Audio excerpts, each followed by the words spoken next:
What I wanted to talk about today is the issue of border carbon adjustment that has been with us for a while, but I would argue, and because of decisions in the EU not to include it in its current, or not to pursue an option of requiring importers of carbon-intensive products to purchase allowances at the border, and the failure of US climate policy, the attention has somewhat shifted away from border carbon adjustment in recent months.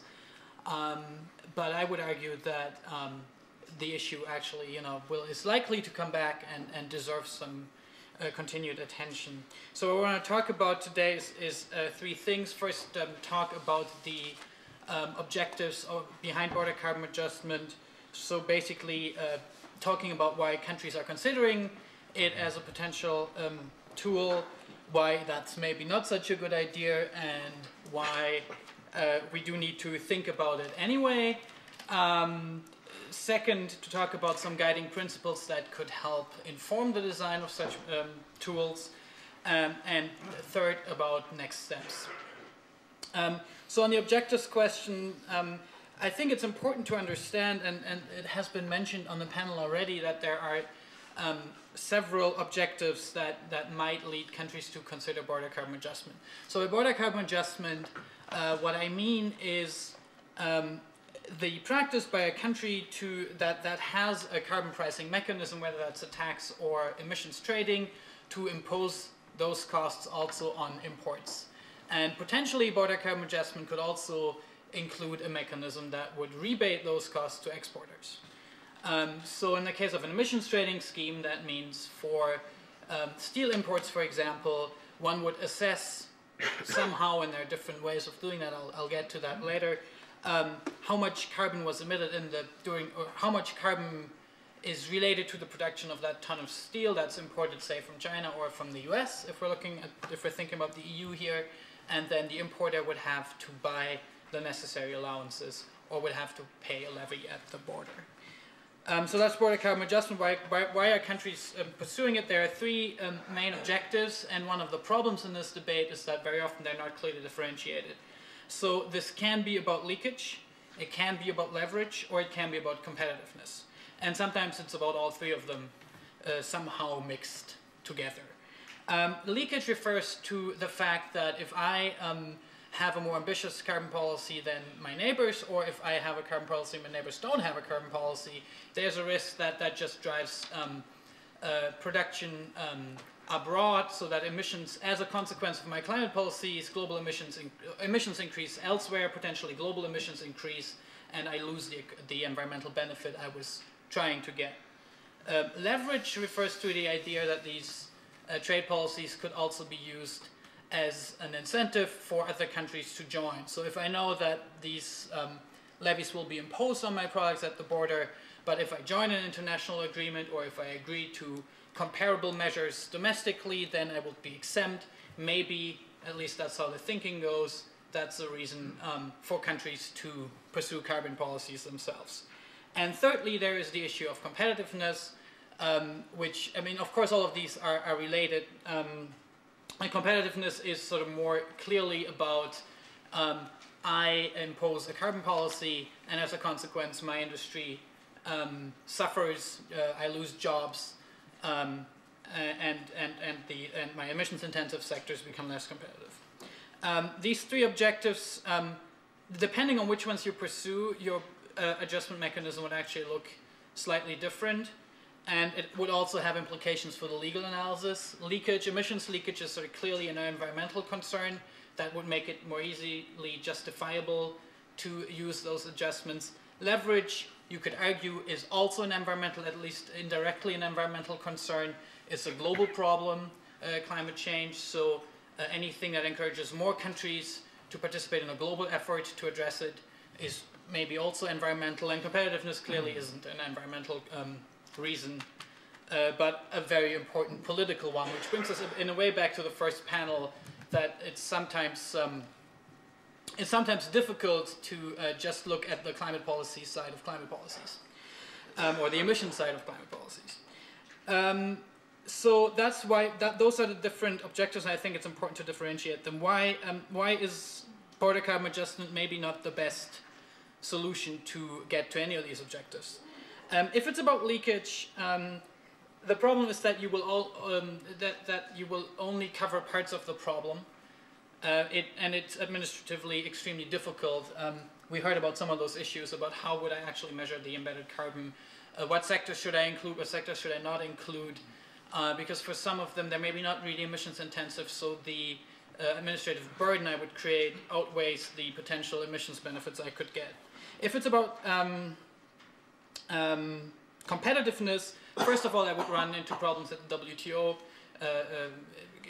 pretty quickly, and maybe it doesn't help me a lot with my competitiveness worries. If 78% of U.S. aluminium imports are from Annex 1 countries anyway, and Annex 1 countries, because they all have carbon reduction commitments, would obviously be excluded from a border carbon adjustment. I'm not even covering a large share of my imports, so the impacts I could have on the competitiveness, on the competitive position of my industry maybe isn't that high. And finally, if it's about leverage, maybe this doesn't give me a lot of leverage.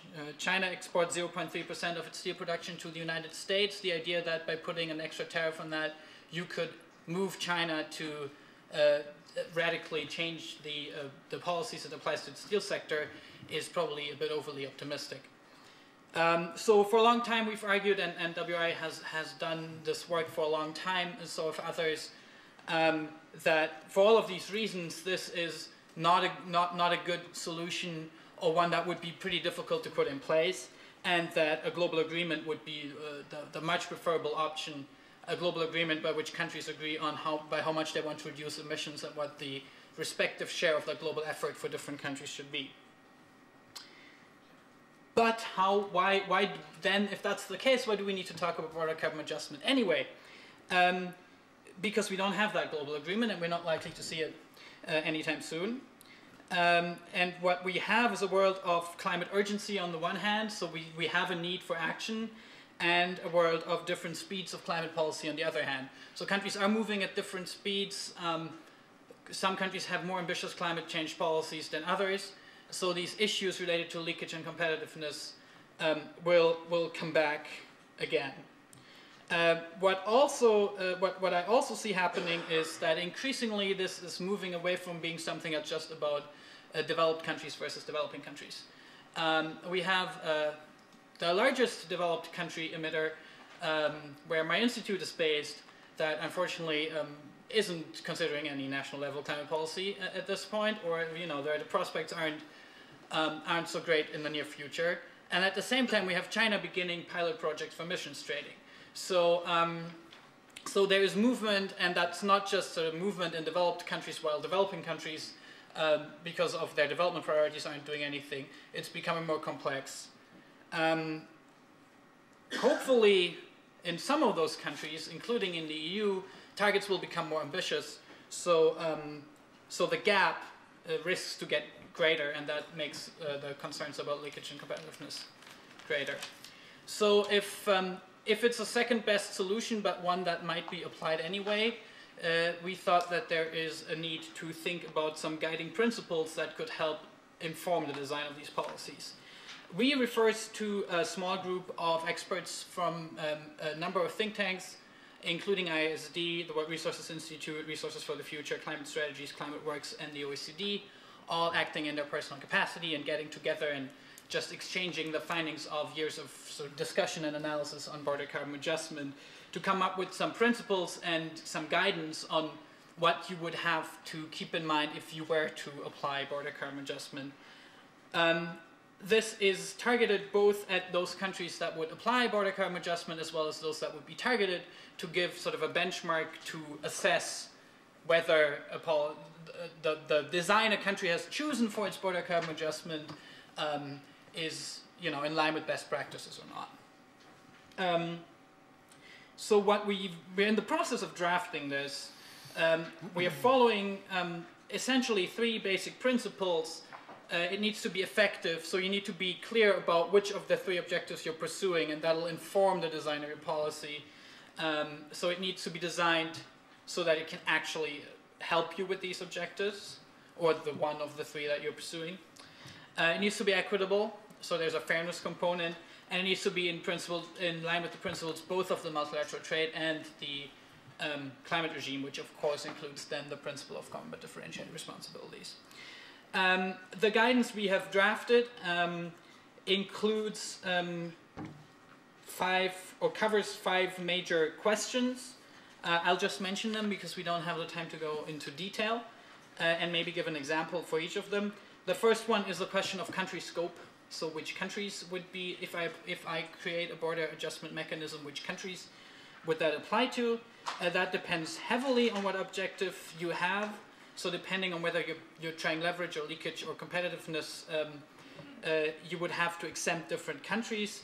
But at the end of the day, you always end up in a situation where you would most likely exempt least developed countries or low emissions countries, and where for practical reasons you will always have to do an assessment of comparable effort. So if a country or a sector, depending on how you define your mechanism, does comparable things in effect for emissions reductions, that would be a reason for exemption as well.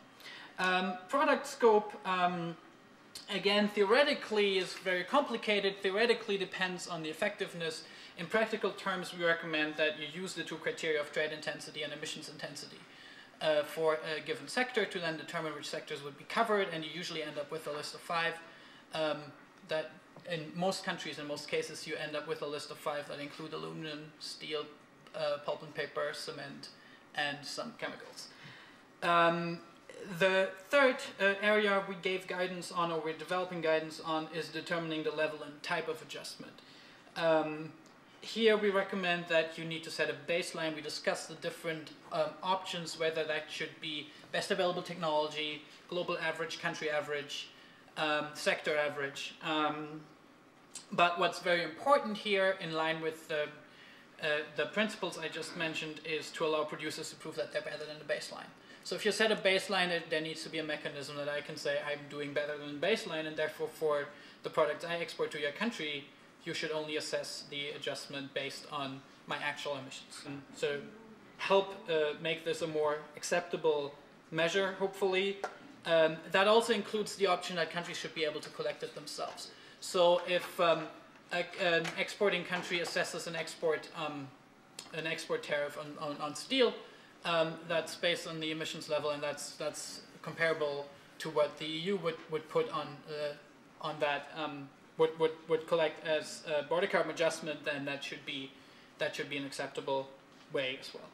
And finally, we talk about all the governance issues that are heavily informed by many of the things that exist in existing WTO agreements. So that would include, transparency, the need for having clear points of contact, the need for notification, for having a period of comments, and so on. So we think that there is a set of best practices that can be identified, and we're working on that. I quickly want to talk about next steps. For our group, what we're doing next is refining these further. There's going to be another meeting this month and some more conversations, and we're thinking to launch a first draft in Durban. What we'll then have to do really is broaden the group. I mean, you will have noticed from the institutions I named that this is heavily, developed country focused, and this is a debate that is still very politicized and very much seen as a conflict between developed and developing countries. To move this any further, you would have to have a discussion that included developing country experts. And then the interesting question is who might actually use this? What are some of the international political processes that could, use these this list of guidance of best principles to inform their deliberations? That would, of course, include the UNFCCC and the WTO in some form.